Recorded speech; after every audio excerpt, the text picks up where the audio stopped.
첫 번째 발제자를 소개해드리겠습니다. 과세자 부가세 문제를 발표해 주실 장무현 연구위원님이십니다. 큰 박수로 맞이해 주시기 바랍니다. 예, 오늘 주제가 이제 그 간이가세자 부가세인데요. 우리가 그 뭐 사업자라면 뭐 누구나 이거 다 이제 뗄 수 없는 이제 뭐 불가분의 관계죠. 네, 폐업을 해야 이게 이제 해방이 됩니다. 그렇죠. 보겠습니다. 뭐 제목은 뭐 이렇게 방안에 관한 연구 이렇게 해놨는데 뭐 바뀔 수 있는 거고요. 제목은. 그리고 이제 빨리 가야 되는데 이제 이거 이 그림은 뭐 그냥 좀 부가세를 줄여보자는 취지로 제가 선택했습니다. 대부분 이제 그 부가세를 다 그냥 없는 걸로 이렇게 하지요. 근데 제가 이렇게 좀 해보니까 사실 권리금 이거는 부가세를 해야 됩니다. 저도 이제 이 문제에 대해서 이따 시간이 나면 좀 할지 모르겠는데 그 매입자 발행, 세금계산서 발행 이게 또 들어갈 수가 있고요. 하여간 그래서 이거 권리금은 정상적으로 이제 그 부가세를 받고 하는 게 좋아요. 이거 만약 이걸 뭐 안 하고 대부분 이제 그렇게 많이 하시는데 나중에 뭐 저기 소득세 때 이게 또 돌아오거든요. 그러니까 그렇게 하시는 게 좋을 것 같고. 네, 요거는 이제 우리 제가 유창헌 세무사님이 해놓은 걸 제가 이제 재구성을 해봤는데요. 만약에 산출이 이제 100만 원이 나왔다 그러면 우리 뭐 다 아시잖아요. 이거 해봤는데 납부리 세율이 4%니까 그러면 산출하니까 세금이 4만 4천 나오잖아요. 그러면 초과가 5만 6천이죠. 이건 안 된다고 초과하면 안 되잖아요. 우리가 손해 보는 게 낫지. 그래서 그러면 4%만 받자 그래갖고 하니까 1,600원 마이너스 1,600원. 그래도 이게 낫잖아요. 초과보다는. 요것도 이제 안 돼. 요즘에 이제 어떻게 하냐면 아예 여기서 4%를 하긴 하되 103원을 하되 나누기 1.1을 합니다. 그러니까 마이너스 1이 그래도 손해야. 마이너스 1원. 마이너스 1원 손해입니다. 그래서 이제 결론으로 가겠습니다. 제가 이제 한번 제안을 드리고 싶은 거는요. 이번에 이제 많이 바뀌어가지고 이게 범위가 넓어졌습니다만은 요약을 하자면 4,800 미만은 뭐 그냥 여러 논의를 하고 그 이상은 이제 일반 사업자로 하자 이겁니다. 그래서 이제 10% 주고 그럼 뭐 산출칙도 바뀌겠죠. 그러면 이제 뭐 말씀이 없겠는데 이게 이제 문제가 그 간이가세자를 돕자고 하는 이제 재정인데 이게 또 문제가 될 것 같고 그러면 그것도 안 되면 또 한 가지는 뭐냐면 우리가 계산서 끊으면 10% 내는 거잖아요. 그럼 우리는 이제 4%만 받지 않습니까? 그럼 손해잖아요. 그러니까 이걸 보전해 주자는 것이 뭐냐면 공제율 구간을 신설해서 업종별 차등 공제율을 만들어서 넣자는 겁니다. 제가 그걸 해봤어요. 이게 해봤더니 이게 어떻게 되냐면 9%가 되더라고요. 이게. 우리 지금 말하자면 우리 지금 40%잖아요. 부가율이. 근데 이제 이걸 갖다 비슷하게 하니까 90이 돼야 되는 거예요. 이게. 하여 뭐 그렇게 연구를 해봤다는 거고요. 예, 그렇습니다. 그럼 이제 마지막으로 이제 정리할 때가 된 것 같은데 저는 이제 마칠까 하는데요. 뭐 세무 전문가도 아니고요. 간이 사업자하고 일반 사업자 이제 넘겨주셔도 될 것 같은데 일반 사업자하고 같이 하다 보니까 뭐 간이에서 일반으로 돼보기도 하고 매입자 발행 세금계산서 해보기도 하고요. 이것도 좀 사연이 있습니다. 뭐 좀 제가 간단히 말씀드리면 몇 년 전의 얘기입니다만은 제가 이제 몇 천만 원짜리예요. 이거를 이제 매입을 했는데 뭐 그냥 뭐 아무 생각 없이 했죠. 근데 얼마 지나서 세무서에서 전화가 왔어요. 이거 사실이냐? 사실 있다 그러니까 이거 그러면 세금계산 발행할 거냐? 뭐 하면 어떻고 안 하면 어떠냐? 그랬더니 하면은 환급이 되죠 그러더라고. 환급 된다는데 해야죠. 그래서 했습니다. 근데 8천만 원짜리인데 800만 원이 환급이 됐어요. 그 이제 그걸 뭐 그래서 얼마 지나서 이게 매입 이게 매도한 사람이 전화 와서 난리가 났습니다. 이거 이렇게 되냐고. 그 이제 제가 뭐 알고 한 게 아니고 사실은 좀 미안하죠. 알아서만 안 했겠죠. 근데 그걸로 끝났어요. 그래갖고 그때 매입자 발행 세금계산서도 발행해봤습니다. 그래서 제가 그런 적이 한 번, 그래서 경험을 했어요. 그리고 3.3%도 사실 또 제가 또 하고 있어요. 3.3%도 제가 하고 있는데 그것도 뭐 다른 이제 저게 있다 보니까 하는데, 이것도 제가 사업자가 있어도 그냥 뭐 이 사람들은 이렇게 줄 때 있잖아요. 뭐 강의를 이렇게 줄 때 그냥 3.3% 그냥 띄고 줘요. 사실은 저는 뭔지 몰라, 지금이야 이제 알지만은. 그러니까 거기도 보면 이제 뭐 프리랜서 사업자는 뭐 3.3%라고 합디다. 그래서 지금은 이제 알고 있는데, 사업자가 있어도 물어보지도 않아요. 그냥 뭐 띄고 그냥 줘버려. 이게 이제 어디로 가냐면 그 다음 해 이제 5월달에 소득세 때 이제 이게 나타납니다. 그러면 이게 다 포함돼 가지고 뭐 다 이제 종합소득 이렇게 나오고 하거든요. 그래서 그런 게 있다는 거 지금 보면 제가 여기 그것 때문에 이러다 보니까 이제 세금에 이제 관심을 가지게 됐는데요. 지금은 뭐 등재지를 목표로 이제 작성 중에 있습니다. 근데 제가 준비한 내용은 여기까지입니다. 뭐 시간은 좀 맞췄는지 모르겠습니다. 예, 경청해 주셔서 감사합니다. 예, 다음으로 전월세 중개보수 불균형에 관한 연구를 발표해 주실 방현석 연구위원님이십니다. 예, 박수로 환영해 주시기 바랍니다.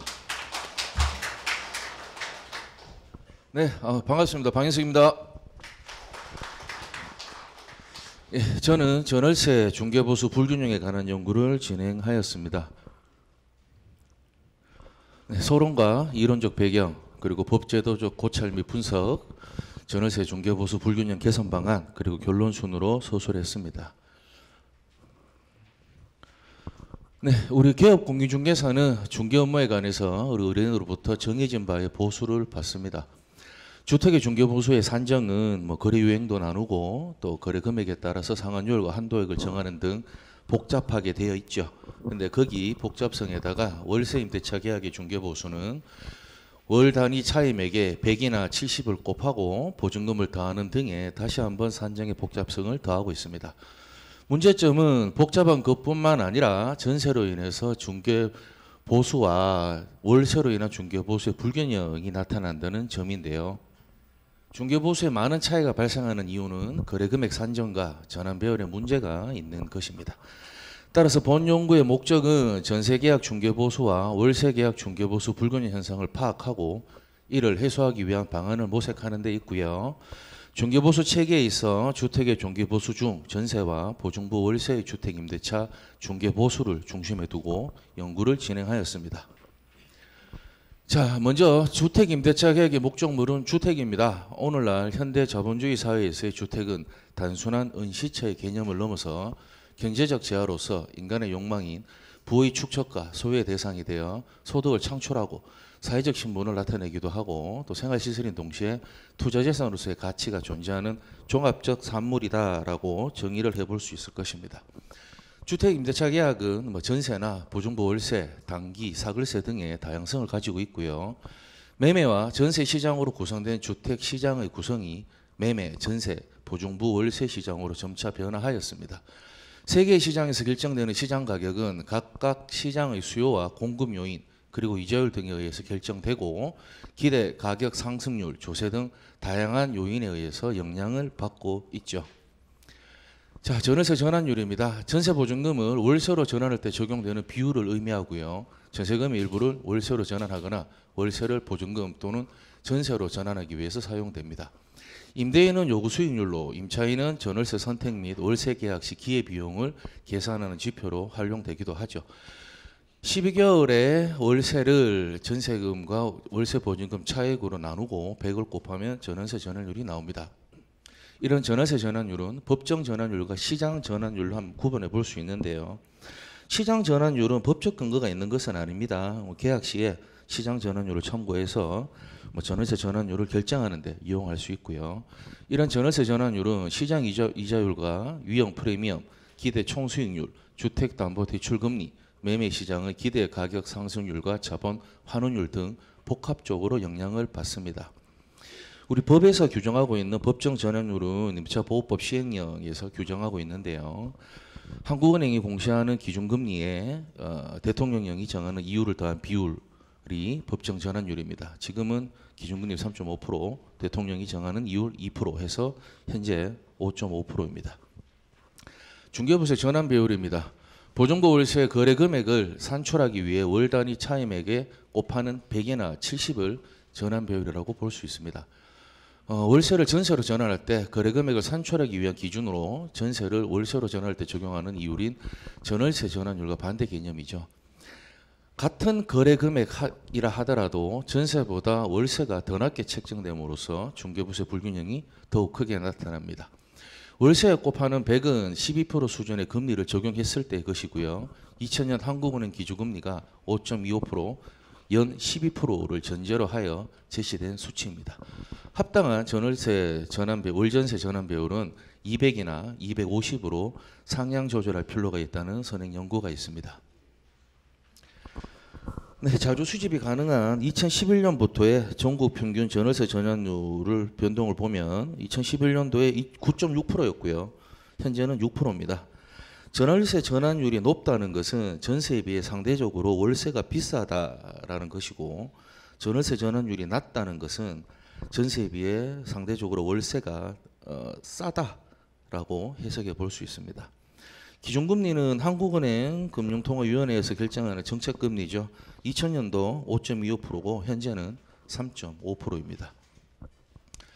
전월세 전환율은 우리 2001년도 주택임대차보호법 7조의 2가 신설되면서 시작됐습니다. 몇 번의 개정을 통해서 16년도에 기준금리에 대통령 정하는 이율 더하기 하는 비율로 오늘날 현행 체제의 전월세 법정 전환율이 갖춰졌고요. 기준금리 변화와 제한 상정률의 변화, 그걸 합한 법정 전환율의 변동 현황입니다. 20년 9월 달이 제일 낮은 2.5%였죠. 지금은 5.5%입니다. 전환 배율은 우리 2005년도 공인중개사의 업무 및 부동산 거래 신고에 관한 법률 시행 규칙에서 100이라고 개정되었었습니다. 그 다음에 2006년도에 합산한 금액이 5천만 원 미만일 경우에는 70% 한다라고 개정했고요. 지금 월세 거래 금액을 산정하는 전환 배율 체계가 2006년부터 만들어진 겁니다. 표는 4천만 원, 5천만 원, 그리고 1억에서 16억까지 1억 단위로 전세금을 산정을 하고 10%, 20%, 30%의 보증금에 법정 전환율을 적용해서 월세를 계산했습니다. 그래서 전세 중개 보수랑 월세 중개 보수를 비교를 하고요. 월세 중개 보수 계산이 되는 월세 거래 금액과 전세 금액을 비교 분석한 겁니다. 먼저 금액부터 한번 보시면 맨 오른쪽입니다. 전세 금액 대비해서 월세 거래 금액 같은 경우에는 평균 56% 정도밖에 되지 않습니다. 따라서 중개 보수 차이는 많이 날 수 있겠죠. 중개보수 상환율 0.3% 이제 5억까지 구간을 보시면 평균 중개보수 월세 중개보수는 전세 중개보수 대비 평균 한 56% 정도에 미치지 못합니다. 그리고 상환율 0.4%인 6억 이상에서는 월세 중개보수는 전세 중개보수 대비 한 42% 정도밖에 되지 않고요. 그 다음 0.5% 구간인 12억에서 15억 미만 구간에서는 전세 중개보수 대비해서 월세 중개보수는 약 한 45% 정도 됩니다. 고액 구간인 상환율 0.6%인 15억 이상부터는 오히려 전세 중개보수 대비해서 37%밖에 월세 중개보수가 형성되지 않죠. 고액의 구간이 금액과 상환율은 올라가지만 월세 중개보수가 오히려 차이가 월세 중개보수, 전세 중개보수보다 차이가 훨씬 더 많이 나는 그런 실정입니다. 네, 규제에 대해서 얘기를 한번 해보겠습니다. 임대인이 소유한 임대주택은 주거를 목적으로 소유하는 것이 아니라 경제재로서 소득 창출을 위한 유형적인 투자재, 즉 비용을 들여 투자하고 그에 따른 수익을 얻고자 함일 것입니다. 자본주의라는 게 우리 사유재산제를 인정하고 또 이윤 획득을 위해서 상품의 생산과 소비가 이루어지는 경제 체제로 볼 수 있는데, 그런 관점에서 대한민국은 자본주의 체제를 행하는 나라일 것입니다.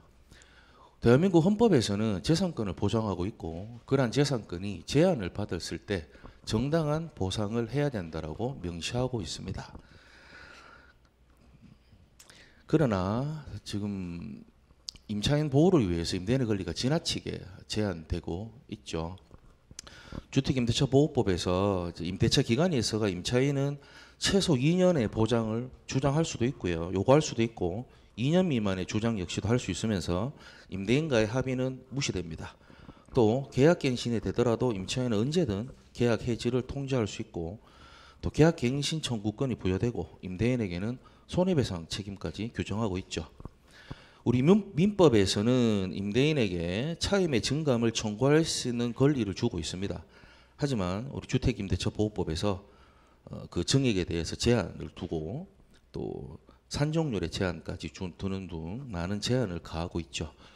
우리 민법 103조의 반사회적 법률 행위죠. 그리고 104조의 불공정한 법률 행위로서 과도한 임대료 증액을 아마 방지할 수 있을 겁니다. 그럼에도 불구하고 일방의 권리를 과도하게 보호하여 임대인에 대한 재산권을 침해하고 있습니다. 그리고 오늘날의 임차인은 열등한 지위가 아닙니다. 우리 임대차 계약에 있어서 임대인이 먼저 목적물과 조건을 제시함으로써 주도적인 위치에 있는 것처럼 보일 수는 있지만, 임대차 계약은 당사자의 상호 필요와 합의에 따른 결과고, 또 우리 임차인들이 특정 목적물을 선택해서 임대차 계약을 체결하기 때문에 임차인이 열등한 지위에 있다고 보기는 힘듭니다. 이러한 과도한 임대료 규제는 재산권 침해가 발생하고 형평성을 잃을 수 있으며 임대 시장과 부동산 시장에 부정적인 영향을 미칠 수 있습니다. 네, 우리 개업공인중개사들이 이르라고 받는 대가인 중개보수 역시 많은 규제를 받고 있죠. 거래 내용과 거래 금액에 따른 상한요율의 규제와 한도액 등을 규정하고 있는데, 상한요율과 한도액 이내에서 의뢰인과 공인중개사 서로 협의해서 결정하게 함으로써 소비자와의 분쟁을 야기시키고 있습니다. 또 중개활동의 난이도가 높고 복잡하고 또 투입된 시간과 노력, 비용이 많더라도, 또는 권리관계가 복잡하고 다수의 이해관계인이 있는 등 어떠한 경우라도 절대 정해놓은 상한요율을 초과할 수 없습니다. 실비 역시 명시는 하고 있으나 청구의 범위가 명확하지 않고, 중개 대상물에 따른 권리 분석이나 현장 안내, 상담, 정보 제공 등에 관한 실비는 아예 항목조차도 없죠. 타 전문 자격사들은 이런 실비의 항목이 구체적으로 되어 있고요, 업무를 진행하다가 멈춰질 경우에도 보수를 청구할 수 있습니다. 하지만 우리 공인중개사들은 계약을 하지 못하면 그동안에 들어갔던 비용들은 전부 다 매물 비용이 되는 현실입니다. 부동산 중개보수는 중개보수가 과도하게 부과되는 것을 방지하고 저소득 서민층의 중개보수 부담을 줄여주기 위한 목적이라고 유추해 볼 수 있겠습니다. 전세 종교보수보다 월세 종교보수를 낮게 해서 소득 재분배 기능을 하려는 것은 조세나 사회보장급부 등과 같은 국가의 영역입니다. 중개보수 규제에 따른 공인중개사의 수익 악화는 고객에 대한 서비스 품질이 떨어질 가능성이 많이 높죠. 따라서 개선 방안에 있어서 굳이 전세 중개보수와 월세 중개보수의 차등을 두어야 할 필요가 있는가라고 생각했습니다. 주택의 유형에 따라 중개활동은 동일하지 않을 수 있습니다. 하지만 같은 동일 단지 아파트, 즉 같은 주택 유형의 전월세 중개활동은 크게 다르지 않을 겁니다. 따라서 월세 거래금액 산정에 법정 전환율을 적용시켜 봤고요, 12개월 월 차임을 법정 전환율로 나누고 거기에다 임대보증금을 더했습니다. 예를 들어 전세 3억에 중개보수는 90만 원 나옵니다. 보증금 10%의 법정 전환율로 계산해서 나왔을 때는 월 한 120만 원 정도 되는데, 3천에 120만 원을 월세 중개보수를 받으면 약 한 46만 원 정도 됩니다. 이 3천에 120만 원 계약의 거래 금액 산정을 위의 시가 같이 월세 곱하기 12 나누기 법정 전환율 더하기 보증금을 하면 전세 금액 3회가 똑같은 금액이 나옵니다. 따라서 중개보수도 90만 원으로서 전세 중개보수하고 동일하게 되죠. 거기에 따라서 전부 다 계산했는 표고요.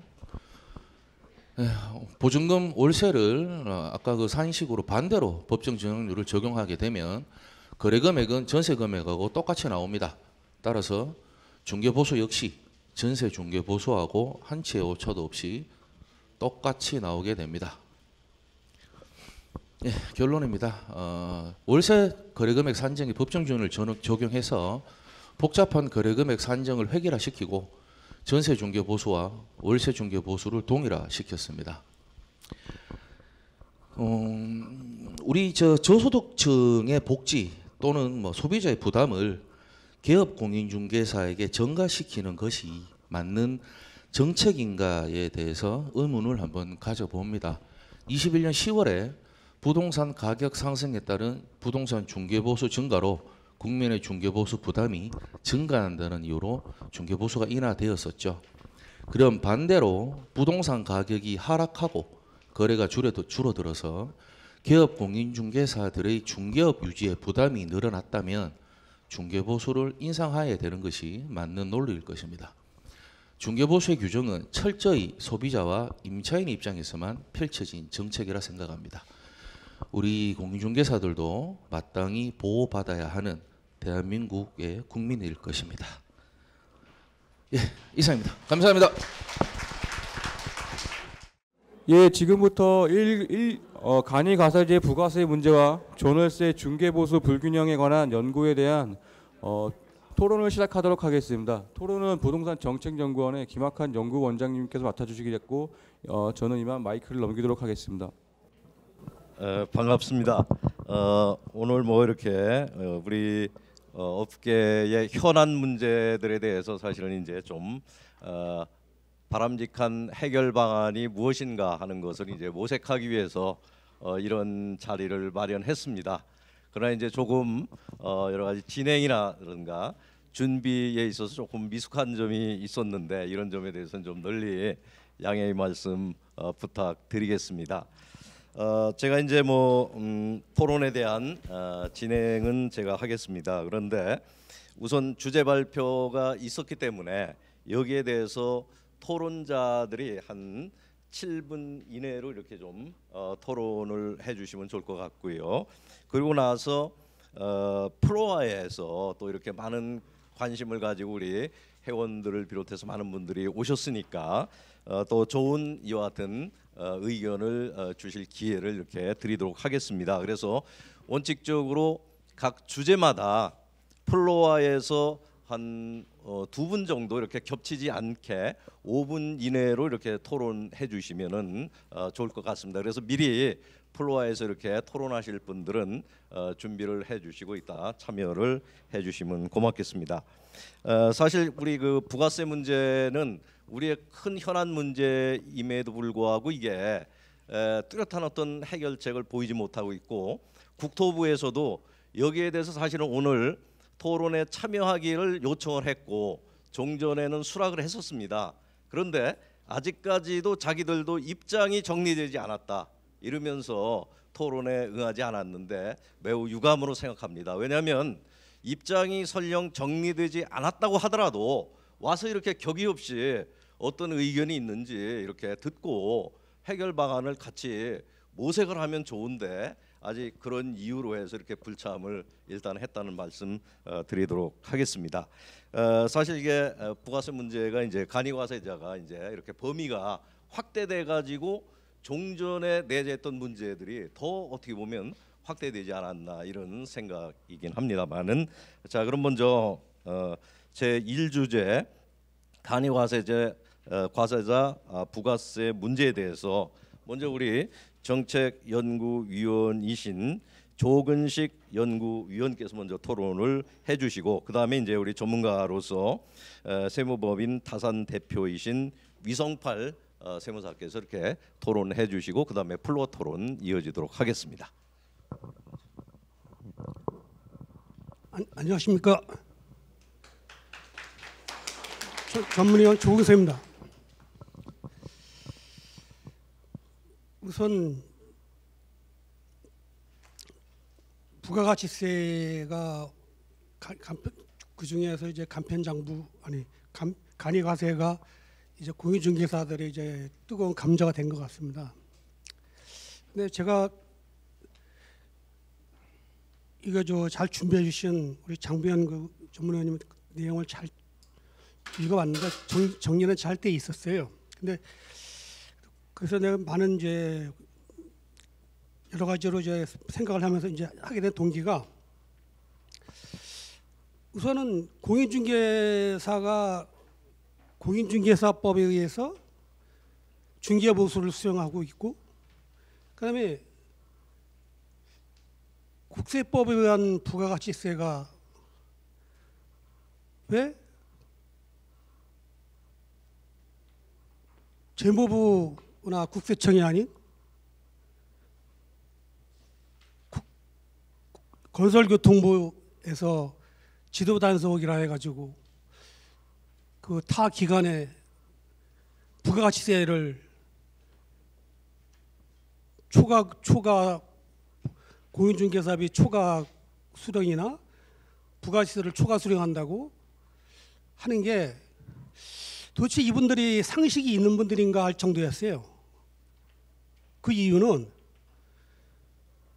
각 개별 법률마다 부과하는 기관이 있고 또 그에 적용받는 일반 국민들이 그 법률에 따라서 하는데 왜 공인중개사법에 의한 초과 보수를 그걸 단속을 해야지 국세법에 의한 부가가치세를 단속하겠다 하는 건지 난 그거 자체가 의아한 게, 저는 그 조세 심판에서 조세 심판을 제가 많이 다뤄봤었거든요. 그리고 거의 뭐 승소하고 그랬는데 뭐 일반 행정소송도 이건 제가 상식으로는 이해가 안 갔어요. 그리고 또 본인이 또 세법에 대해서 또 전무한 사람도 아니고, 그래도 저도 세무사들하고 동급의 신뢰가 갖고 있다고 생각하는데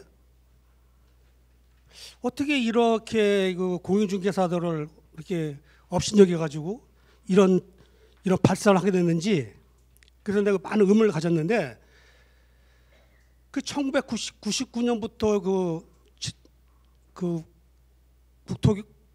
건설교통부 그 어느 담당 직원인지는 모르겠는데 어떻게 그런 식으로 질의해신을 했는지. 그다음에 원래 질의해신도 그렇습니다. 질의해신은 그 소관부처에다 질의하는 게 정상인데, 그러면 부가가치세는 소관부처인 국세청이나 아니면 재무부에다 세제과에다 질의를 해야지 부가가치세를 왜 건설교통부에다가 질의를 해가지고, 사실 건설교통부는 행정업무나 건설교통업무 이렇게 뭐 하다못해 공인중개사 법률 이런 거를 잘 알지 세법을 잘하는 게 아니거든요. 세법을 잘한다면 재무부 세제과나 국세청에다 해야 되는 것이고, 또 단속도 그렇습니다. 단속도 국세청이나 건설교통부에서 공인중개사나 일반 세무사나 이런 분들을 다 각자 그 전문 영역사들이 또 있거든요. 그럼 그쪽 그 자격사들을 단속을 해야 되는 건데 질의 자체부터가 전혀 이해가 안 갔어요. 왜냐하면 제가 이제 세무과에 한 몇십 년을 근무하다 보니까 이 질의 자체가 전혀 이해가 안 갔습니다. 그래서 이거 뭐 잘못해도 한자 잘못했다고 느낀 거예요. 그다음에 부가가치세라는 게 그렇습니다. 이게 전단계 세액공제법에 의해서 각 단계마다 이제 10%씩 이제 징수 부가 이제 원천 징수 하지 않습니까? 결국 담세자는 이제 일반 납세자들이 되는 건데, 문제는 일반 가세자하고 간이 가세자가 정부에서는 간이가세제를 의한다고 했는데 이것도 모순점이 많아요. 왜냐면은 뭐 4,800만 원 이하는 뭐 거의 면제식으로 이야기한단 말이에요. 근데 완전 면제가 아닙니다. 왜 완전 면제가 아니냐면은 원래 이거 간이가세제도 간편장부나 간편장부라고 또 신고해요. 그다음에 일반 가세자도 장부를 하는데 장부상의 그 편의를 도모하기 위해서 그 세무서에서 하는 그 신고 방법을 하게 되면은 간이로 하게 되면은 오히려 세금을 냅니다. 그건 제가 직접 계산해서 납부를 해서 잘 압니다.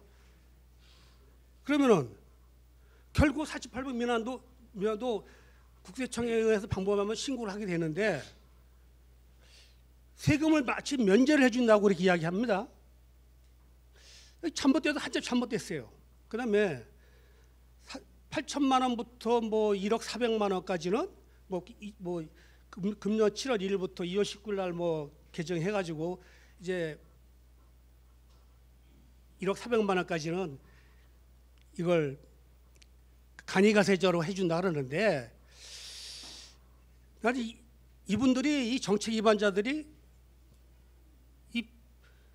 정말 세무를 잘 알고 이런 정책을 피는가 의문을 가지는 게 일반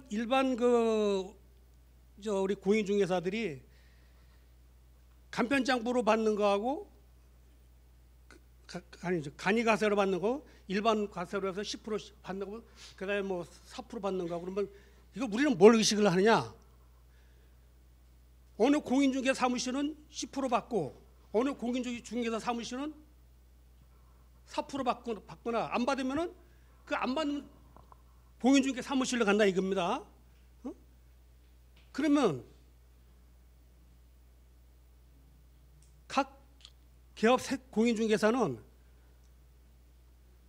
고객을 잃지 않기 위해서도 우리 공인중개사 업무가 얼마나 경쟁이 심합니까? 그러면은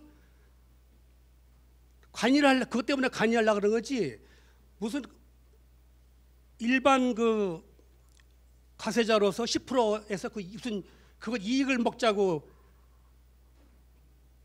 간이가세를 하는 게 아니거든요. 솔직히 그렇습니다. 우리 공인중개사가 만약에 뭐 행정사라든가 또 세무사 자격증 갖고 있어요. 같이 겸해서 하게 되면은 일반 가세자가 되는 거예요. 공인중개사라고 해서 뭐 이렇게 뭐 간이가 아닙니다. 이거 뭐 한참 이게 잘못되어 있어요. 그래서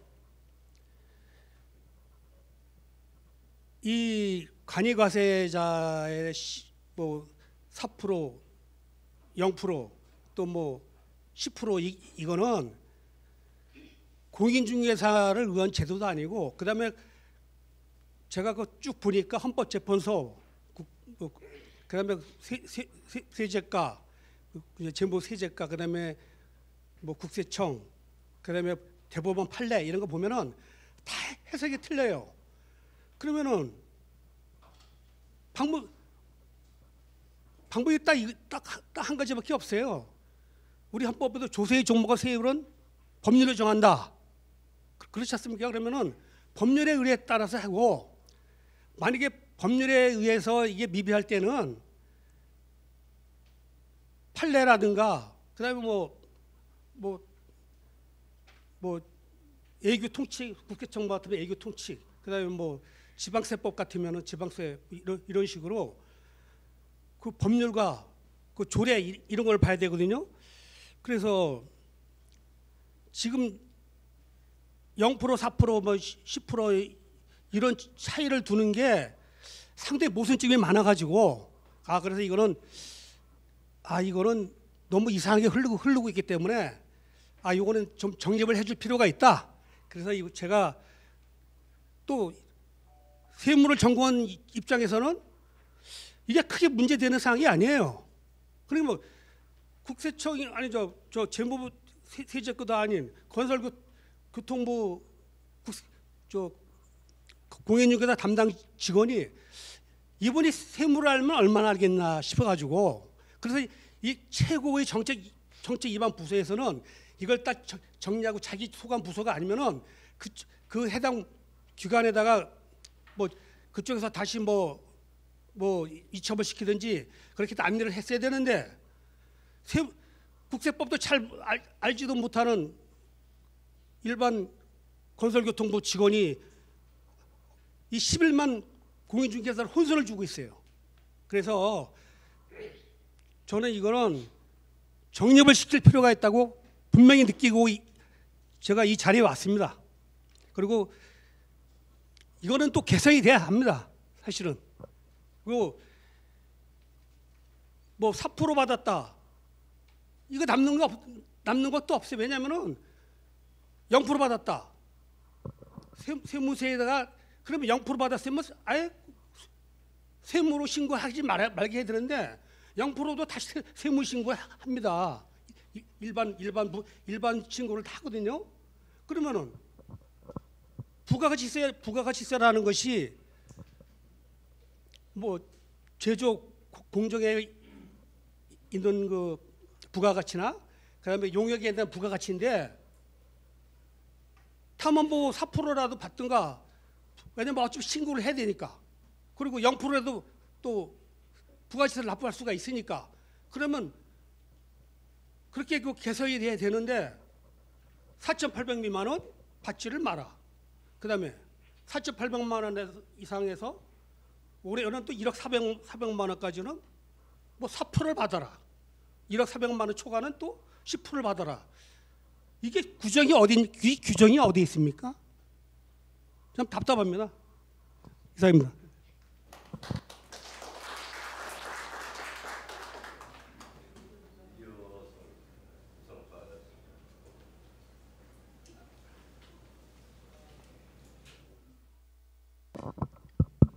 반갑습니다. 저는 위성팔 세무사입니다. 뒤에 들립니까? 예. 제가 이제 이 토론 자료를 어제 검토를 했어요. 이제 와서 좀 아는 체 하려면 또 한번 봐야 되겠더라고요. 근데 이제 세무사 입장에서는 간이가세자는 거의 사실 신경을 안 쓰거든요. 우리가 일하는 대상은 거의 대부분이 이제 일반 과세자예요. 근데 이 간이과세자, 옛날에는 과세 특례자도 있었잖아요. 그 간이과세 제도를 만든 게 영세 사업자에 대한 어떤 납세 편의, 그걸 위해서 만든 거예요. 그러니까 지금 부가가치율이 뭐 10%, 15%, 뭐 20%, 40% 이런 게 있잖아요. 이런 것들이 뭐냐 그러면 이윤율이 아니고 부가가치율이란 말이에요. 부가가치율이라는 건 뭐냐 그러면 매출액에서 매입액을 뺀 거예요. 이제 우리 이 사업자들이 신고를 하면 그 전국 평균 부가율이 나와요. 부가율이 뭐냐 그러면 매출액 마이너스 매입액 나누기 매출액, 이게 이제 부가율이에요. 그걸 감안해서 업종별로 부가율을 결정을 해요. 근데 중개업이 보니까 30%에서 40%로 올랐더라고요.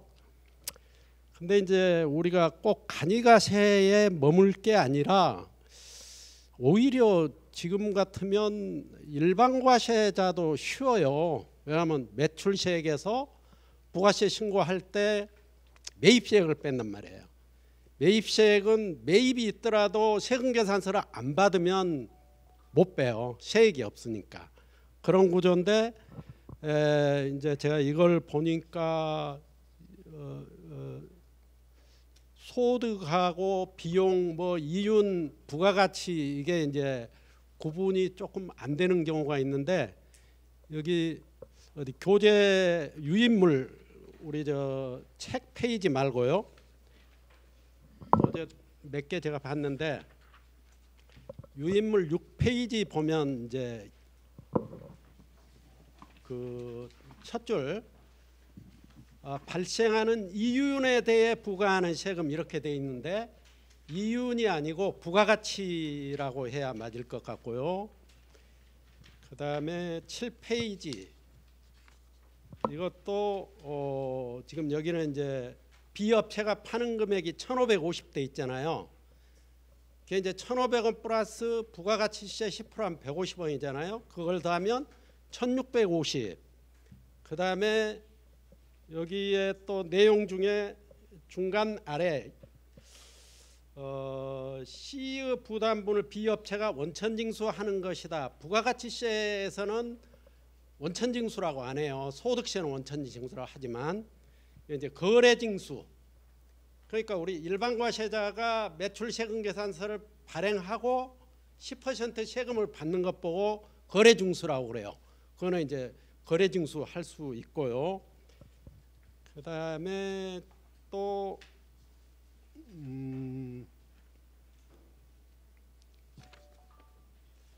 8페이지 보면 맨 윗줄 본문 맨 윗줄 사업자 등록이 존재하여야만 연구자님 죄송합니다. 제가 지금 연구 중이시니까 사업자 등록이 존재하여야만 발생하는 것은 아니고 또 미등록 사업자도 있어요. 그러니까 이걸 사업자로 바꾸는 게 모든 사업자는 다 이제 부가세 과세 대상이니까요. 뭐 그렇고 24페이지 법정 거래세라고 있죠.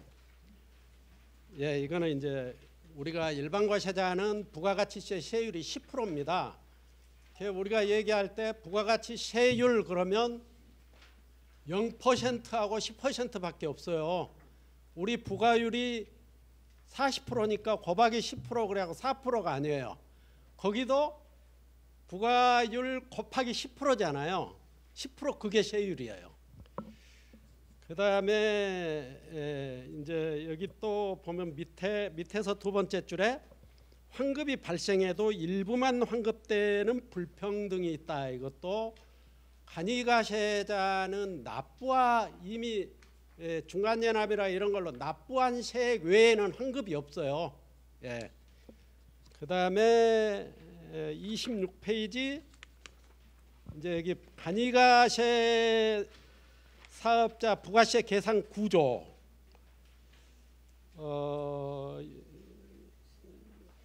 그건데 여기 보면 이제 매출세액에서 매입세액을 차감하여 이 내용은 일반과세자잖아요.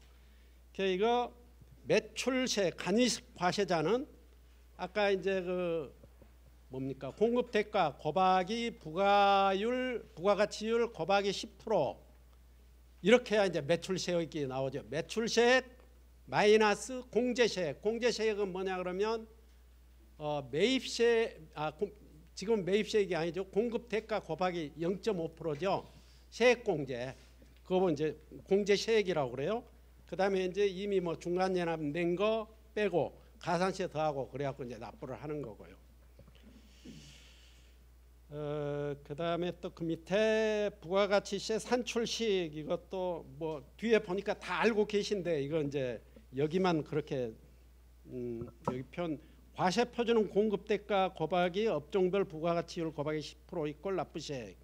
이제 과세 표준이 아니고 산출세액은 그렇게 하시고 이제 공급대가 이렇게 나가시면 될 것 같고요.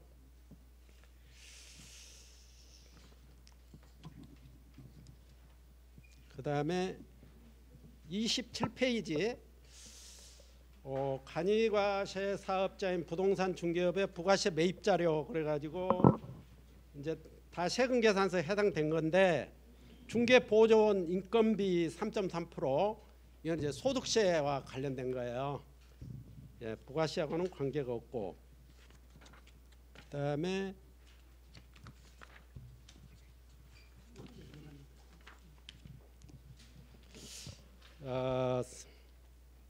34페이지 이제 우리가 간이가세자를 토론 주제로 삼은 게 간이가세자를 부가가치세를 추가로 받을 거냐 말 거냐 그게 문제가 되는 것 같더라고요. 그죠?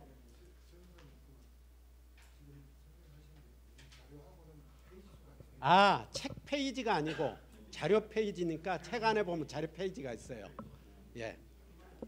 책을 보니까 글씨가 너무 적어가지고 예. 예.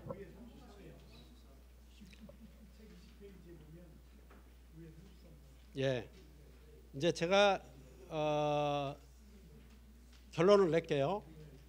일반 과세자는 이제 과세 표준 곱하기 10% 그래갖고 10%를 받아요. 그럼 받아야 돼요. 부가세 별도라고 돼 있으면 이제 아무 얘기가 없으면 그 안에 포함된 걸로 돼 있으니까 1.1로 날아서 10% 곱해야 되겠죠. 근데 이제 거래하실 때 보면 부가세 별도 그 얘기가 꼭 들어가야 우리 중개하면서도 그 다툼의 소지가 없겠더라고요. 근데 이제 일반 과세자하고 간이 과세자하고 틀린 게 일반 과세자는 과세 표준 그러니까 부가세 10% 뺀 금액이 자기 수입 금액이에요. 매출액이에요. 근데 간이 과세자는 공급 대가가 매출액입니다. 공급 대가는 부가가치세 10% 아니 부가가치세 뭐 4% 이런 게 다 그 안에 포함이 돼 있어요. 그래서 이제 우리 중개 수수료는 법정 상한액이 있잖아요. 그걸 따질 때 간이 과세자는 부가세 포함된 거고 그다음에 일반 과세자는 부가세 별도입니다. 그러니까 일반 과세자는 부가세를 뭐 얹어서 받아도 전혀 문제가 없어요. 그건 내 수입이 아니니까. 근데 간이 과세자가 부가세를 뭐 10% 받아가지고 한도액이 초과했다 그러면 문제가 될 수가 있어요. 그래서 제 생각은 간이 과세자도 그 상대방하고 협의해서 상대방이 사업자라면 10% 받았을 때 자기 공제하잖아요. 그러니까 이의 제기를 안 할 것 같아요. 그렇게 합의를 본다면. 근데 일반 뭐 개인이 10% 더 달라 그러면 이의 제기할 수 있습니다. 이제 그런 경우가 있고 그래서 결국 뭐 받느냐 안 받느냐 그다음에 4%를 받느냐 세금계산서 10% 끊어주고 4%를 받느냐 뭐 이런 것들은 좀 요령 같아요. 어떻게 보면 네? 그 법정 수수료 한도 내에서 그렇게 하시면 될 것 같아요. 그다음에 이제 중개업 하신 분들은 대부분이 세금 신고할 능력이 다 있으시잖아요. 웬만하면 제 생각은 부가세를 따로 받으니까 부가세 측면에서 이제 4,800은 아예 안 내잖아요. 근데 4,800 이상이라면 일반 과세자가 유리할 것 같아요. 그건 제 생각입니다. 이상입니다.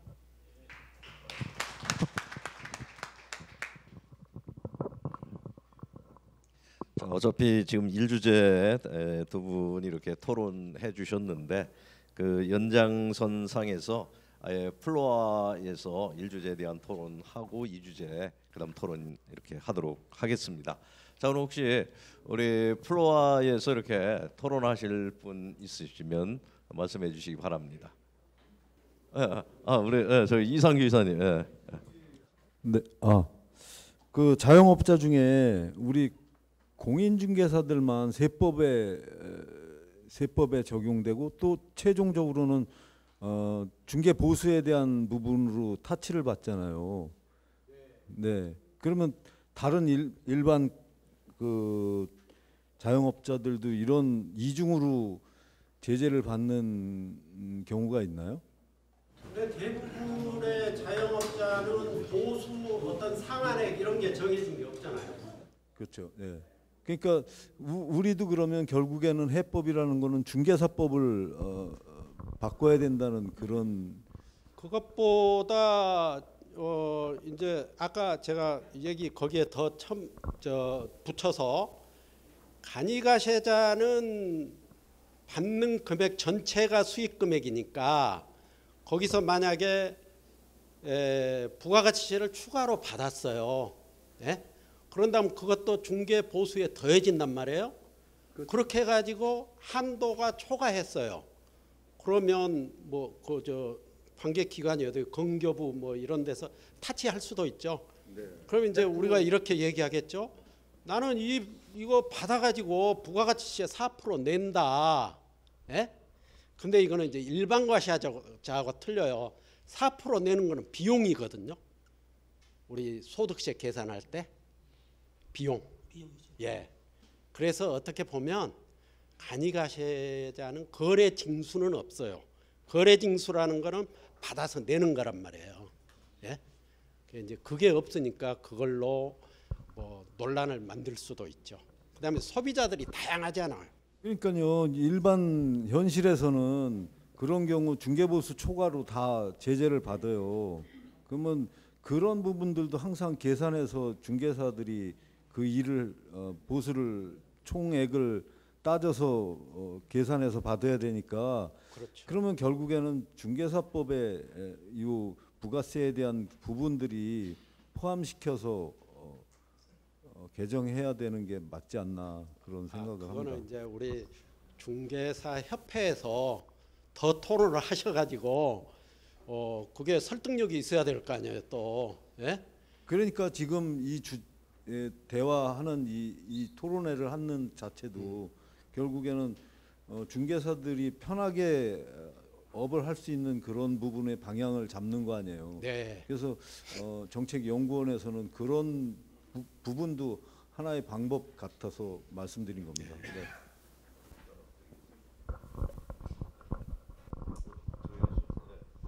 뭐 플로아에서 토론하실 분 있으면 저 뒤쪽에 계시죠. 저기 뭐 성함하고 이렇게 좀 말씀해 주시고 토론해 주시면 좋겠습니다.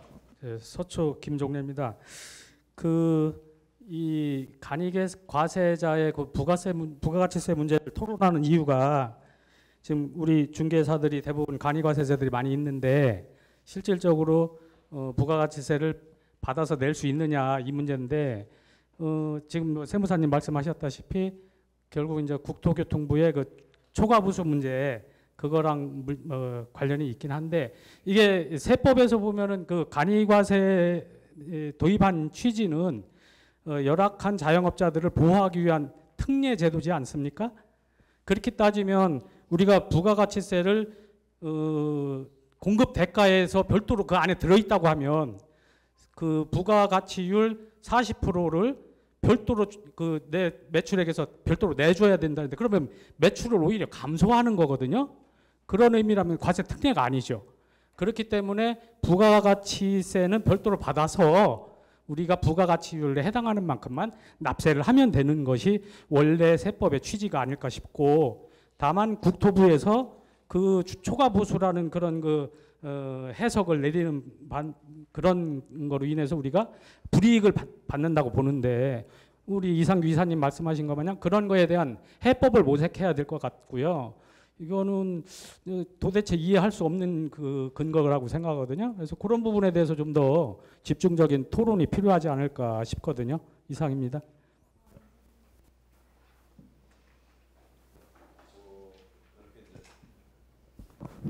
플로아 이렇게 두 분 토론해 주셨는데요. 뭐 계속해서 이제 이렇게 또 좋은 의견이 나올 수 있습니다만은 일단 시간 관계상 우리 뭐 발제하신 분이 간략하게 그러면 좀 코멘트 해주시겠습니까? 예, 지금 그 세무사님이 말씀하셨는데요. 간이과세자는 이제 뭐 부가세를 받으면 안 된다 이렇게 하신 것 같은데 그러면 그 산식에서 공급 대가의 부가가치율 이렇게 나오지 않습니까? 그럼 공급 대가라는 얘기는 말하자면 세액이 포함된 거지 않습니까? 그럼 받으라는 얘기잖아요. 받기는 받되 나중에 추가로 받지 말라 그런 얘기죠. 그렇게 들리는데 일단은 간이과세자도 그러고 부가세를 받아야 됩니다. 사실은. 그러니까 미리 받으라는 얘기죠. 어떻게 보면 받고 다음에 추가로 더 받지 말고 받기는 받되 그 한도 내에서 받아야 지금 받고 나서 그보다 원래 그 산출 수수료보다가 오버가 되지 않도록 이렇게 받아야 된다고 보고요. 또 그 면제자들도 사실은 제도 여기 쓰기도 했습니다만은 면제자라고 해서 안 받고 있다가 1년 후에 만약에 뭐 장사가 잘 됐어요. 그만 초과되면 어떻게 할 겁니까? 이런 문제도 좀 우리가 좀 생각해봐야 되지 않나 그런 생각이 듭니다. 예, 이상입니다.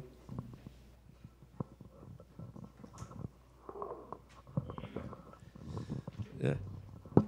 어쨌든 뭐 이렇게 발제 일주제에 대해서 토론하신 내용 이거를 참고해서 또 우리 정책연구원에서도 좀 국토부에 이런 의견이 있었다는 것과 바람직한 좀 빨리 조속하게 입장을 정리해 가지고 명확하게 좀 해달라고 이렇게 다시 촉구를 하고 또 해결 방안을 한번 모색하도록 이렇게 하겠습니다. 그래서 1주제 토론은 조금 아쉽지만 1주제 토론 여기서 이렇게 마치고 2주제 토론으로 넘어가도록 이렇게 하겠습니다. 2주제의 경우에도 이게 이제 사실은 전월세 중개보수 불균형 문제는 예전에 우리가 이 100이라고 하는 거 우선 그 100이라고 곱하기 100이라고 하는 거를 기준을 제시할 때부터 이게 어디서 나온 기준이냐, 이게 과연 합리적인 거냐에 대한 사실 논란이 많이 있었습니다. 그리고 이걸 또 개선해 달라고 요청을 했고, 당시에 이 문제에 대한 토론회가 있었는데 중개보수에 관한 심지어는 제 기억에 시민사회단체에서 나오신 분도 100을 하는 거는 이거는 좀 맞지 않다라는 의견을 그때 제시한 바가 있었습니다. 그래서 여전히 이 문제가 이렇게 좀 개선되지 않고 있습니다만은, 자, 이 문제에 대해서 그럼 이제 토론 이렇게 하도록 하겠습니다. 먼저 우리 전화룡 연구위원께서 토론해 주시고, 이어서 우리 참 바쁘신 분이 오늘 이렇게 참석해 주셨는데 안진걸 민생경제연구소 소장님께서 이어서 토론하고, 또 마찬가지로 플로아 토론 이렇게 두 분 원칙적으로 이렇게 받도록 하겠습니다. 먼저 우리 네, 안녕하세요. 저는 이렇게 현재 이렇게 현업에서 공인중개사 활동을 하고 있는 연구위원 전화룡이라고 합니다. 저는 예전에 이렇게 회사 생활을 했었는데, 이 부동산 공인중개사를 자격증을 따면 큰 돈이 되고 되게 좋은 직업이라 생각해서 2016년도에 이 자격증을 취득해서 현재까지 이렇게 부동산을 운영 중에 있습니다. 근데 지금 제가 맡은 이 분야가 전월세 중개보수 불균형 개선 방안. 예, 저도 이렇게 중개업을 하면서 주택 그리고 비주거용 두 가지 분류를 다 운영을 해봤습니다. 특히 주거용 손님이 오시게 되면 어떤 걸 찾으러 오셨어요? 이렇게 물어보게 되면 매매, 그러면 이제 중개보수가 다소 높고 또 이렇게 거래하면 소득이 좀 많이 돼. 근데 월세라 그러면 저희도 이렇게 물론 이렇게 서비스 하는 사람, 물론 이렇게 생업을 하다 보니까 아무래도 비용을 조금이라도 더 많이 획득하는 일에 집중하려고 노력을 많이 할 수밖에 없어요. 그렇다고 월세 손님이 오게 되는데 월세를 등한시하지는 않는데 좀 더 서비스의 질이 다소나마 제대로 안 되는 생각을 많이 가지고 있었어요. 그래서 이번에 4월 달쯤에 이 공인중개사 협회에서 회원정책연구위원을 모집한다 해가지고 제가 이렇게 지원해가지고 이렇게 정책 연구를 하게 되었습니다. 지금 저희가 이렇게 주택 유형에 대해서 이렇게 중개를 할 때 뭐 전세나 월세나 뭐 중개할 때 역할 큰 차이가 별로 없어요. 근데 전세할 때는 중개 보수가 160만 원, 월세를 계약하면 80만 원, 이렇게 너무나 큰 차이가 있다 보니까 사람들이 월세를 부동산 입장에서는 등한시하고 소홀히 할 수밖에 없는 구조가 되는 것 같아요. 그래서 지금 왜 사람들이 전세, 지금은 국토부에서도 이 전세를 없어져야 하는 제도라고 생각하고 전세 폐지론이 현재 이렇게 부상되고 있어요. 거기에 함께 요즘에 한참 이슈가 되었던 전세 사기, 깡통 전세, 그리고 역전세난, 이런 걸로 인해 가지고 요즘에 전세를 생각하는 사람들이 많이 줄어들었어요. 내가 들어갔던 보증금이라도 제대로 받기 위해서 전세를 찾는 사람보다는 월세, 내가 넣었던 보증금을 금액을 확실하게 회수할 수 있는 전세, 대항력만 생기게 되면 받을 수 있는 이 월세를 선호하는 현상이 많이 생기다 보니까 지금 저희 공인중개사 업계에서는 저도 이렇게 아까 16년도 공부해서 부동산 시작했다고 말씀을 드렸었는데, 지금 하고 있는 공인중개사 분들, 같이 공부했던 분들이 50명이 합격한 학원생이 있다고 하면 지금 저처럼 공인중개사 하고 있는 사람은 10명도 채 되지 않습니다.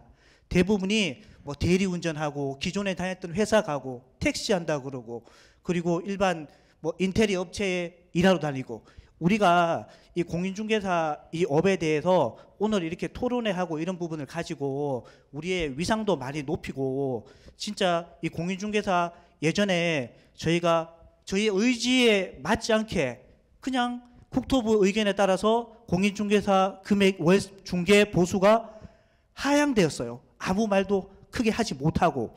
근데 이번에 이거 전세가 이번에 이제 폐지되고 있는 이런 상황에서 이 월세 중개 보수만큼은 저희가 우리 오늘 발제자께서 발표하신 내용처럼 중개 보수 전환 배율 현재 이거를 100으로 계산하지 않고 한 200이나 250, 200 정도 하게 되면 현재 전세 금액과 거의 비슷하게 중개 보수가 될 거로 보여요. 저는 이거 200으로 개선할 수 있는 이 연구에 대해서 집중해 가지고 올해 11월 그때 우리에게 이 공인중개사에게 정책 연구에 큰 도움이 될 수 있게 노력해 볼 계획입니다. 그래서 200으로 꼭 개선할 수 있도록 노력해 보겠습니다. 이상입니다.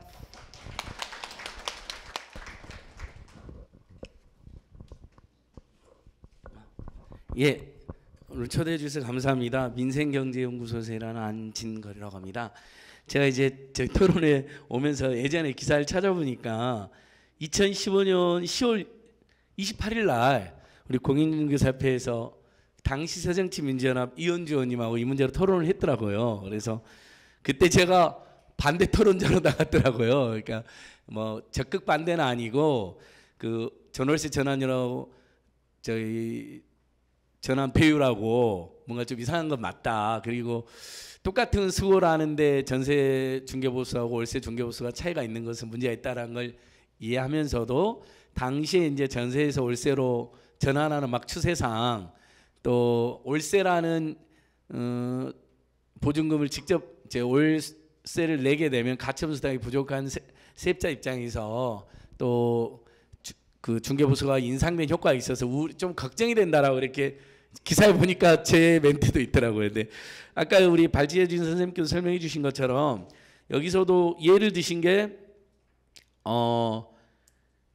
당시에 강서구 등촌 대림아파트 전용 89제곱미터의 경우 중개보수가 요율 0.4% 계산은 160만 원이 전세금 4억인 경우에 중개보수가 160만 원이 되었는데 이 아파트를 반전세로 전환해서 보증금 2억에 월세 100만 원으로 하니까 중개보수는 보증금 3억 원에다 요율 0.4% 120만 원 줄어든다 이렇게 나와 있더라고요. 그래서 지금 그때도 좀 이상하다고 생각했는데 지금 봐도 동일한 수고를 하고 계시는데 전세냐 반전세냐 월세냐에 따라 가지고 중개보수가 다른 것은 문제가 있는 것 같습니다. 그래서 뭐 이 부분을 좋은 주제 토론을 잡은 것 같습니다. 근데 다만 이제 발제자 선생님께서 그 임차인은 열등한 지가 아니라고 이렇게 표현하셨는데 사실 뭐 전세 사기 피해도 그렇고 요즘도 임차인들 중에는 경험이 부족하거나 또는 경황이 없거나 또는 공인중개사님들 믿고 이렇게 모든 걸 맡기는 과정에서 이렇게 피해가 심히 발생했기 때문에 아직까지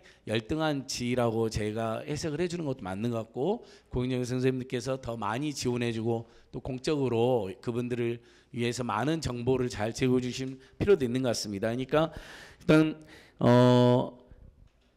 저희들이 검토하기에도 그때는 2015년도고 이제 2022년 벌써 7년이 흘렀고 사실 지금은 이제 그때는 강제로 월세로 가는 걸 많았다고 하더라도 지금은 뭐 전세 사기에 대한 두려움이라든지 또 목돈 마련 어려움 또 그 전세 자금 대출 금리가 높아지게 되면 월세를 자반적으로 선택하는 경우도 많지 않습니까? 그래서 여러 가지 사정을 감안했을 때 전세 중개 보수하고 이 반전세 또 월세 중개 보수를 특별히 차이를 둘 이유는 크게 줄어든 것 같습니다. 아마 그런 점들을 시민단체들이나 소비자단체들하고 우리 공인중개사협회 연구원에서 이렇게 이제 공개적인 토론 말고도 또 이렇게 비공개 세미나 같은 거 또 초대해서 간담회 같은 것도 있지 않습니까? 왜냐면 그 우리 공인중개사 중개보수 관련해서 계속 개편 방영할 때마다 소비자단체들이 되게 그 반대를 많이 했잖아요.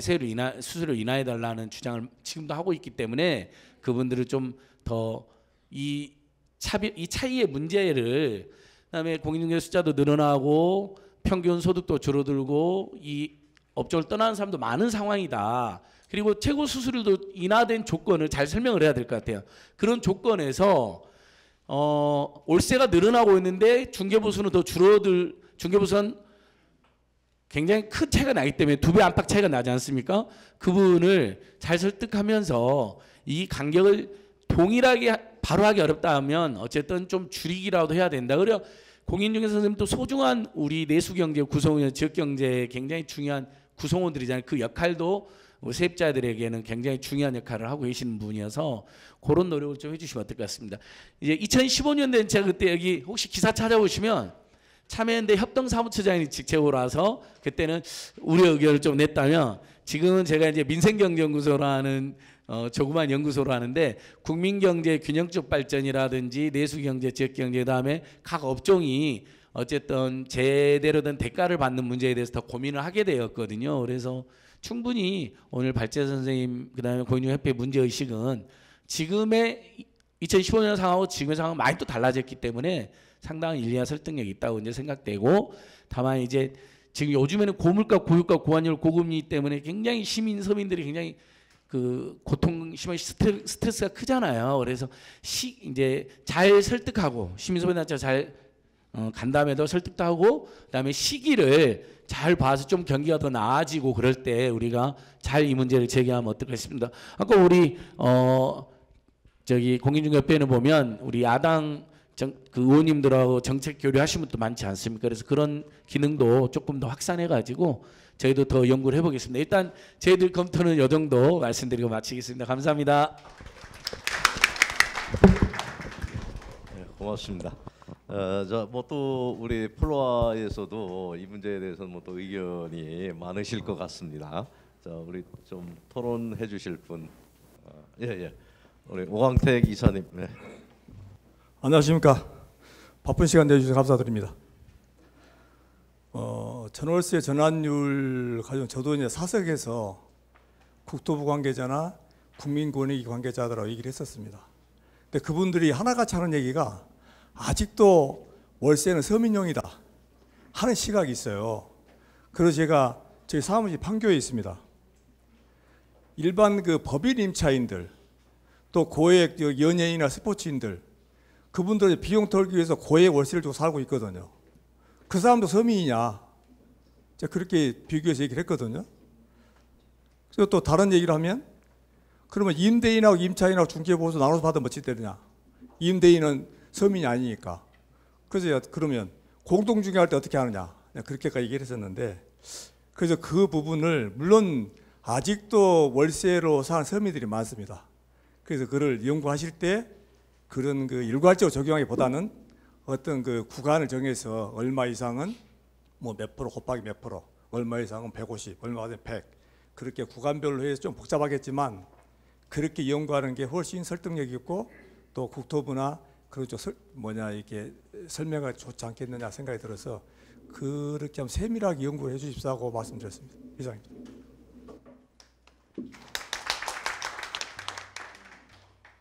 우리 김용혁 회장님. 네. 예, 서울 회장 김용혁입니다. 저도 오광택 이사님 말씀하신 내용하고 좀 같은 의견인데요. 일단 우리가 기존에 월세를 사는 사람들은 없는 사람들, 그리고 전세를 사는 사람, 있는 사람들, 이렇게 예전에는 그런 많이 생각을 했는데 최근에 와서는 사실 이 월세를 사는 사람들이 없는 사람들이 아니고 어떻게 보면 없는 사람들은 전세 대출을 받아서 전세를 가고 있는 사람들이 대부분 이렇게 월세를 많이 사는 그런 우리가 중개를 많이 하는데, 하지만 우리가 조금 아까도 구간을 말씀하셨지만 정말 이 낮은 구간은 없이 사는 분들 계십니다. 그래서 예를 들어서 3천만 원 이하다 계산을 해서 이런 분들은 뭐 지금 곱하기 70이니까 그대로 70을 해주고, 5천만 원 이하다면 거기까지는 100으로 해주고, 그다음에 2억 원 이하다 그러면 150, 2억 원 이상은 200. 이런 식으로 좀 구간을 좀 세분화해서 하면은 좀 더 우리가 그 이 중개 보수가 그 이 전세하고 이 차이 나는 부분을 좀 그 만회할 수 있지 않을까 하는 생각이 들고요. 최근에 들어서 우리 이 그동안 전세하고 그 월세의 비율이 전세가 더 많았다면 지금은 월세의 비율이 더 많아지다 보니까 우리 중개사들의 수입도 그만큼 줄어들고 상당히 이 어떤 이 월세에 대한 이 전환 배율에 대해서 상당히 불만도 커지고 하는 그런 시점이기 때문에 지금 이러한 그 내용들을 좀 빨리 감안을 해서 빨리 정책화될 수 있는 그런 그 시기가 좀 빨리 왔으면 하는 그런 바람입니다. 이상입니다.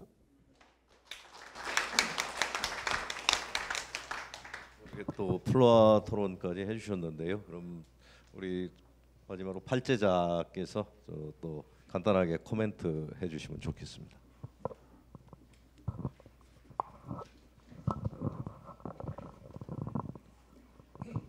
네. 주거비의 지출은 본인들이 감당할 수 있는 수준에서 선택된다고 생각합니다. 누구나 뭐 청담동에 뭐 1,000만 원짜리 이상 월세를 살고 싶겠죠. 하지만 본인이 감당할 수 있는 수준에서 이루어진다고 생각을 하고요. 전환 배율은 제가 뭐 선행연구에서도 뭐 200, 250이라는 얘기가 있는데 전환 배율은 계산하면 어떻게든 전세 중개 보수보다 낮게 나옵니다. 높은 전환 배율을 하지 않는 이상. 그럼 결국 전세랑 또 다른 차이가 어떻게든 발생을 한다는 게 문제고요. 그 전환 배율을 했을 때 만약에 경제적이나 사회적 사정이 또 변화할 수 있겠죠. 그럼 그때 되면 또 법을 개정해서 전환 배율을 또 바꿔야 됩니다. 그런 문제들이 분명히 발생할 수 있을 거라 생각하고요. 따라서 법정 전환율을 이용해서 역으로 계산을 하면 대통령이 정하는 이율이기 때문에 우리 지난 문정권 때 2%로 바로 바꿨지 않습니까? 그런 식으로 법정 전환을 좀 쉽게 좀 바꿀 수 있다는 여지가 있다고 좀 생각하고, 그 임차인이 이제 열등한 지위라는 거는 뭐 정보 부족이나 전문적인 지식이 부족해서 좀 약자라고 볼 수는 있습니다. 하지만 거기에 대해서 우리 좀 있으면 또 확인 설명서 또 바뀌죠. 공인중개사들이 많은 확인 설명을 해줘야 되고 잘못하거나 하면 그에 따른 책임도 과하게 부과되고 있기 때문에 업을 하시는 분들이 의식을 바꾸고 전문가로서의 행동을 잘 하시는 게 저는 중요할 것 같습니다. 그리고 차상위 계층이나 저소득층 구간을 나눌 게 문제가 아니라 우리는 벌써 한도액이 정해져 있습니다. 일정 금액에서 중개보수 한도액이 정해져 있기 때문에 뭐 얼마나 그러면 또 한도액을 정해서 더 보호를 해야 되느냐, 물론 뭐 제 개인적인 생각이 많이 들어있긴 하지만 일단 그런 체계에 있어서 굳이 뭐 구분할 필요는 없을 것 같고요. 한도액이 있기 때문에 서민층, 저 최상위 계층들은 자동적으로 보호가 되고 일등한 지위의 임차인들이라는 것은 우리 공인중개사들이 책임을 다해서 업무를 제대로 실행한다면 그런 정보 부족이나 이런 쪽에 오는 약자들은 보호할 수 있다고 생각합니다. 이상입니다.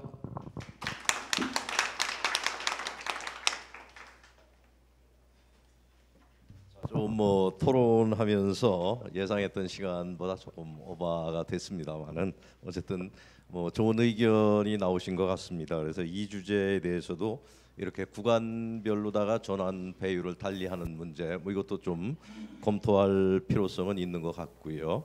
또 그러나 이제 이 문제는 이제 이자율, 또 이제 우리 개업공인중개사들의 어떤 의무 내지 책임의 강화, 이런 여러 가지 문제와 상관관계 속에서 우리가 검토가 돼야 될 문제가 아닌가 이렇게 생각이 됩니다. 그래서 좀 더 연구를 해서 좋은 이런 방안이 모색이 되고 또 국토부에서도 좀 납득할 수 있고, 또 항상 이게 이제 중개보수 문제이기 때문에 이제 우리가 시민단체 이런 쪽에 또 의견도 무시할 수는 없기 때문에 아까 우리 안진걸 소장께서 제언해 주신 대로 또 시민 사회 단체와도 이렇게 좀 공감할 수 있도록 설득할 수 있도록 이런 것도 가지고 기회를 해서 이게 꼭 좀 개선될 수 있도록 이렇게 노력을 해 나가는 게 중요할 것 같습니다. 자, 이렇게 이제 두 주제 모두 이렇게 이제 토론까지 마쳤고요. 잠깐 또 장례 정리하고 3주제, 4주제 발표와 이어서 토론 이렇게 진행하도록 하겠습니다. 발언요? 예, 어떤? 네. 예, 반갑습니다. 저는 정책연구분과 부위원장을 맡고 있는 유상원입니다. 그 아까 안진걸 그 위원님께서 좋은 말씀 많이 해주셨는데 참 저희 그 우리 중개업에 좀만 도움이 될 것 같습니다. 다만 부탁드리려고 마이크를 잡았습니다. 우리가 이 용어를 사용하는데 이 용어의 중요성이 굉장히 크거든요. 우리 국민들은 이런 부분에 대해서 잘 알지도 못하고 용어 하나를 잘못 사용하게 되면 그게 현실로 받아들이는 경향이 굉장히 큽니다. 그래서 전세 사기라고 그렇게 말씀을 많이 하셔서 좀 이것을 다른 용어로 좀 표현을 하셨으면 좋겠어요. 왜냐하면 사실 지금 이 문제가 문재인 정부 때 그 우리 그 주택 가격이 많이 상승을 해서 그때 1주택 정책을 펴다 보니까 그때 우리 그 전세 대출을 90% 이상까지 해줬거든요. 역전세 현상이 일어나가지고 매매 가격보다 전세 가격이 더 높은 경향이 발생했거든요. 그러다 보니까 그게 지금 이 정부에 나와서 결과적으로 주택 가격이 떨어지다 보니까 이게 발생한 현상입니다. 그 전에 뭐 빌라왕이라든지 이런 사람들 특별한 사건을 제하고는 그런데 이걸 전체적으로 다 이게 뭐 전세 사기로 이렇게 뭉뚱그려 가지고 이야기를 하다 보니까 우리 국민들은 우리 중개사들이 뭐 이런 사기꾼 같은 이런 영향을 많이 받거든요. 그러니까 우리 그 소장님께서 다른 정책 이런 토론이나 이런 거 하실 때 이거 전세 사기 용어를 좀 다른 용도로 말씀해 주시면 예를 들어서 전세 사건이라든지 뭐 전세 피해라든지 이런 식으로 해주시면 우리 국민들도 들을 때 좀 도움이 되지 않을까 이런 생각을 해봤습니다. 그냥 부탁드립니다. 네.